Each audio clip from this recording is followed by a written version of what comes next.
The Knights of Labor reached their highest popularity and influence in Illinois in 1884, with 52,000 members in 300 locals, over 200 in Chicago. The Knights boasted over 600,000 members nationwide and flexed their muscle in a successful strike against Jay Gould's Wabash Railroad in 1885. But the next year, the financier effectively broke the Knights by squashing their strike against the Texas and Pacific Railroad. Internal dissension between inclusive industrial unionists and craft unionists, and between social reformers and those interested in higher pay alone, had effectively weakened the Knights and hastened their demise. In the Knights' place, the American Federation of Labor's more traditional craft unionism emerged, which organized skilled tradesmen while largely ignoring industrial workers. The federal government also began to pay increased attention to the railroads, which had so aroused the ire of both the Knights of Labor and the Grangers. In 1887, the Illinois Senator Shelby Cullom led the drafting of the Interstate Commerce Act, which formed an Interstate Commerce Commission devoted to regulating the railroads and other forms of transportation. In 1885, a heavy rainfall caused disastrous flooding in Chicago and led the city fathers to develop the Chicago Sanitary District. The new organization retained engineers who reversed the flow of the Chicago River and sent the city's wastewater and runoff into the Illinois River via a new canal. The waterway proved to be the largest excavation in the world between the completion of the Suez Canal in 1869 and the Panama Canal in 1914. Residents of central and southern Illinois increasingly found themselves linked to Chicago through a web of economic relationships facilitated by railroads.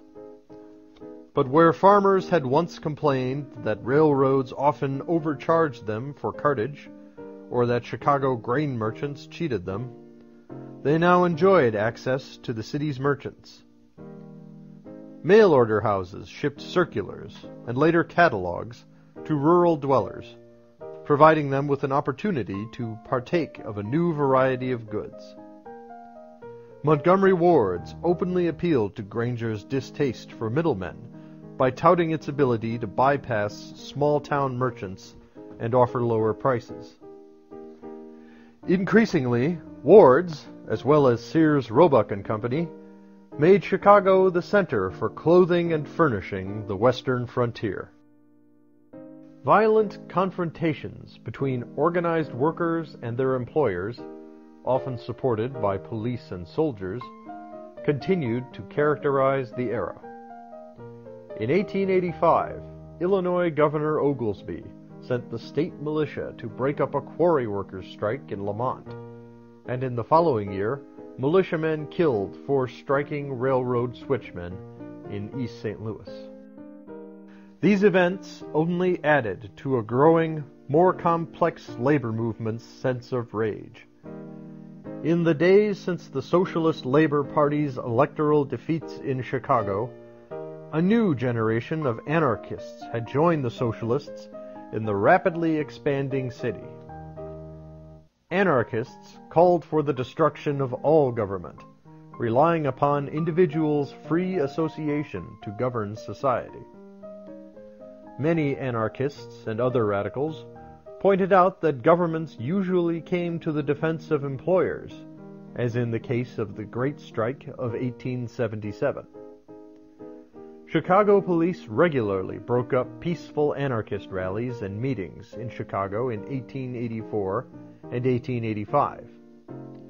Some of the new labor radicals openly admitted their fascination with violence and its potential to damage or even overthrow the existing order of industry and its government allies.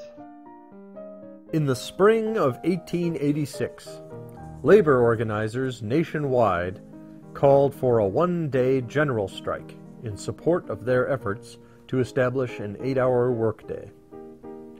The May 1st strike proved to be a success in Chicago and other cities, and set businessmen and an increasingly conservative middle class on edge.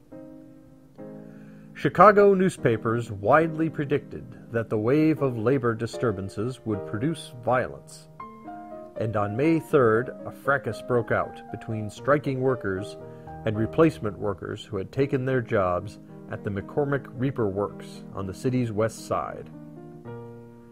Police soon arrived and killed 2 strikers. Outraged anarchists and other labor radicals organized a protest meeting the next day at the nearby Haymarket. Police also broke up this meeting, which had drawn a disappointing turnout.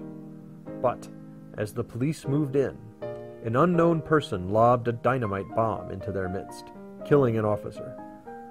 The police opened fire upon the crowd, and a full riot ensued. 4 more police officers were killed and 60 injured. At least 4 civilians lost their lives, and no accurate count of those injured could be made. Chicago police and prosecutors immediately began to round up known radicals, including a band of anarchists. They quickly charged 9 men with the murder of a police officer. In a highly publicized trial, all 9 were found guilty. The Illinois and United States Supreme Courts rejected appeals, and all 4 of the men were hanged in November of 1887.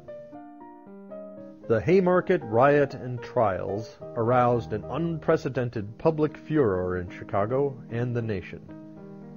In the 1880s, Chicago remained a city, like many others in America, made up largely of recent immigrants, who often struggled to take up or reject the customs and attitudes of native-born Americans.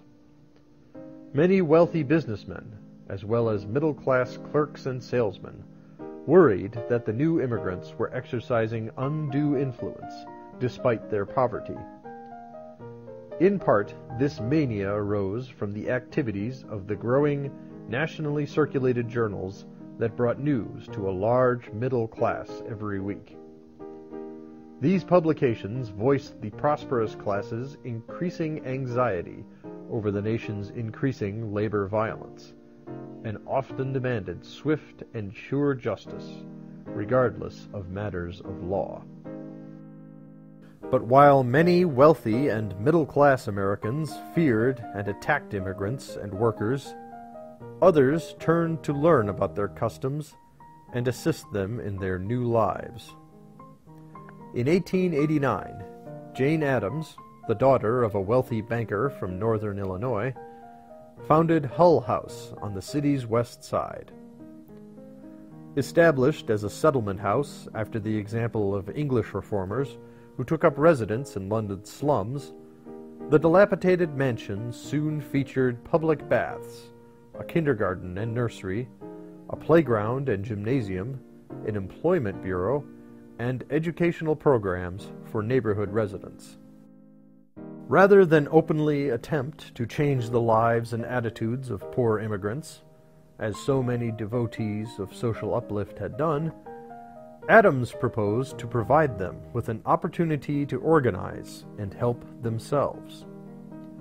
In an eloquent argument for Hull House's relevance, Addams emphasized not only the settlement house's impact upon the poor, but upon its well-to-do organizers as well. Citing the snare of preparation that led so many women of America's middle and upper classes to forever prepare and never actually do anything, Addams urged women to become active in civic life.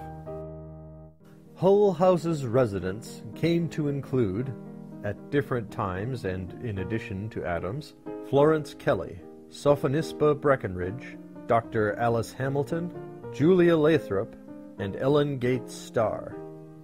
These women supported neighborhood residents in the formation of important reform societies, including the Immigrants Protective League, the Juvenile Protective Association, and the nation's first juvenile court. Hull House also facilitated the state of Illinois' investigation of social ills, including truancy, infant mortality, and sanitation. In a city and period often marked by bitter conflict among the classes, Hull House provided social reformers with reason for optimism.